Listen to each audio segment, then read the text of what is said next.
So we're going to be answering some of the questions, all of the questions that were asked for this series of AMA throughout the course of today. Ain't going to be able to do it all at one time, but we'll get it done today. Those of you that participated, we're going to be sending out some grind gear as a sign of my appreciation for your participation. And hopefully these answers help you and some other people out there. Thanks. What's up, Simon? Gio Vacca here in the Wexford office. Question for you. Was there ever a specific thing or event that took place in your life to propel you in order to make your empire? You know, I can't think of one specific besides when I walked in the door to American Income Life for an interview. It changed my life forever, unexpectedly. So that was the first thing that I think that changed the game for me. Was still getting a hold of this camera here. But that was the first big thing I think that helped to build the empire, was that I got in the right vehicle. Not everybody's blessed to get in the right vehicle. You know, if you got Ferrari speed you want to go at, but you're getting in a Chevy Malibu, you're probably not going to get to where you want to go at the speed you want to go at. And I lucked out to find this opportunity. The other thing specifically I would say is people. You know, I was blessed to continue to have great people put in my life, you know, consistently from when I started in this business, from mentors to people that I trained in this business, people that I recruited into this business. A lot of these people had a ton of success. Say what's up to Logs back there. A lot of these people had a ton of success, and I was, you know, blessed that way. I just keep getting blessed with, I don't know if I have anything to do with it, but I think I just keep getting more lucky by the day with the amount of the talented people that get put into my life.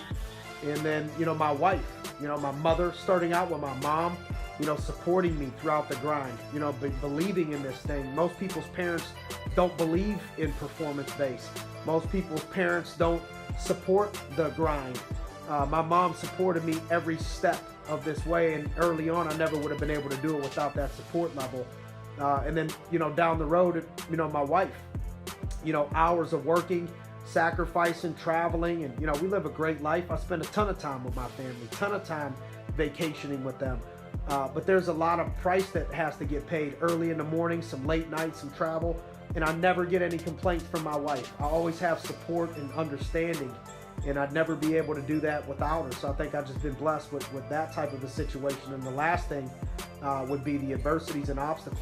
If I could say any one thing outside of the, you know, me finding the Lord, that is really propelled us, it was the adversities. You know, I think that breaking points happen in lives and businesses where you have breaking points that you can go left or right, and breaking points oftentimes break people, and it makes other people break records.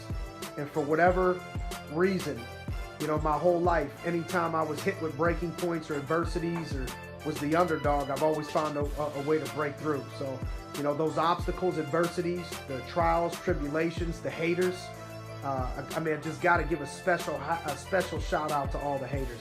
I definitely would never have been able to do this without you. From the bottom of my heart, I just want to thank each and every one of the haters out there, because that's where I found all my motivation and inspiration whenever I needed some juice. Hey Simon, this is Chris Hensley down here in Jacksonville, Florida. My question for you would be, what would a newly promoted field trainer focus on mainly? As a newly promoted field trainer, I would learn to two things. One, keep things simple. Try to train people on things that are duplicatable, not on things that only you can do. So break things down to the basics from the beginning of the phone call all the way to the end. So keeping things simple as a new field trainer. Don't overcomplicate stuff. Follow the system, follow the playbook, follow the trainer's manual. Just follow the system, you know, and don't get outside of that. And the second thing is recruit. I think if you look at, you know, some people are like, oh, he said recruit? Yeah, recruit. That's what colleges do in sports. That's what colleges do for academics. That's what businesses do. The best recruiters end up with the best talent, and the people with the best talent, the companies with the best talent, the countries with the best talent win. And so you have to find a way to attract top talent and to recruit. And I was learned young and early to always recruit like you lost your best player. So you're never ever recruiting to rebuild. You're always just reloading and adding to a superstar team that you already have. But you got to start somewhere. And I think like attracts alike. So before you attract what you want, you don't get the team that you want, you get the team that you build. And you don't get to build the team that you want to build unless you attract those people. And you don't attract the people that you want, you attract the people that you are. And you duplicate the person that you are. And so you don't duplicate, you know, I heard the term of you teach what you know, but you duplicate what you are. And so I think you just need to become who you want to duplicate and who you want to attract. Hey, what's up, Simon? This is Joey Miller from Middletown, Harrisburg, PA. Hey, just really quick, I'm a month in, I think 2 weeks into the business, so what would you say would be the most beneficial advice when somebody's starting out to balance their time and money and where their financials should be going at this point in someone's career? My man, Joey Miller. So my advice to somebody, and I'll gear it towards people in our business and out of our business, for somebody new starting is, you know, first I would say you have to begin with the end in mind. So you have to look at where do you want to be 12 months from today, 24 months from today, because there's going to be things that, sacrifices that need to be made, pain before the game that you got to go through in any game. And what keeps you in the game is thinking about where you're going to be 24 months from today and thinking long term.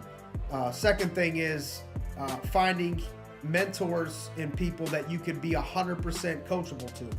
I think the difference in our game, and I think people get confused, is in school, you know, you can get a 90% and it can be an A, 95% and it can be an A. But in this business, and in business, I think in general, when we're talking about coachability, if you're 93% coachable, you're not going to get an A. The 7% that you're not following, executing, listening to is what's going to make you get a D or an F. You have to be 100% coachable and have 100% execution. So I would find somebody that I'm 100%, I have 100% belief in, and I would just execute, trust, follow everything that they say regardless. And I would set a timeline in my mind and say, look, I'm trusting in this process. If they say it's going to take 6 months or a year, I'm going to commit to this process 12 months. I'm going to give it everything that I have, listen 100% of the time. And if my life isn't changed mentally, physically, spiritually, and financially at the end of 12 months, you know, then I could look at doing something different. But I would commit to that type of process. As far as financially goes, I just always focused on the mission and winning, and the money followed. You know, so if I just focus on winning, competing, being the best in my current position of anybody else in the office, which typically starts with outworking people.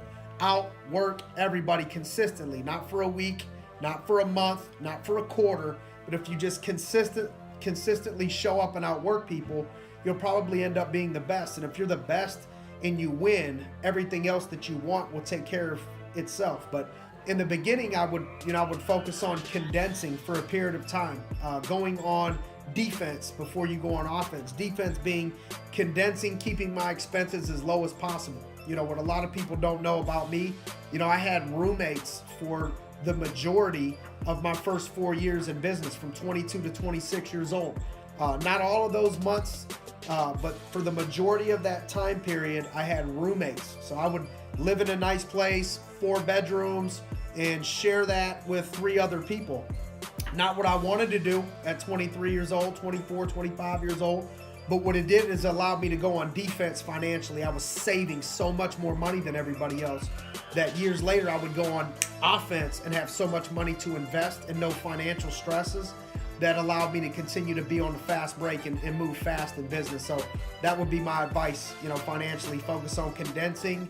Roommates if you need to. It's okay at your age to be able to have roommates. It's not cool at 35, married with 3 kids, but it's cool at 23, 24 years old and single. So condense the expense and then just focus on winning and outworking people, and that'll take care of everything that you want.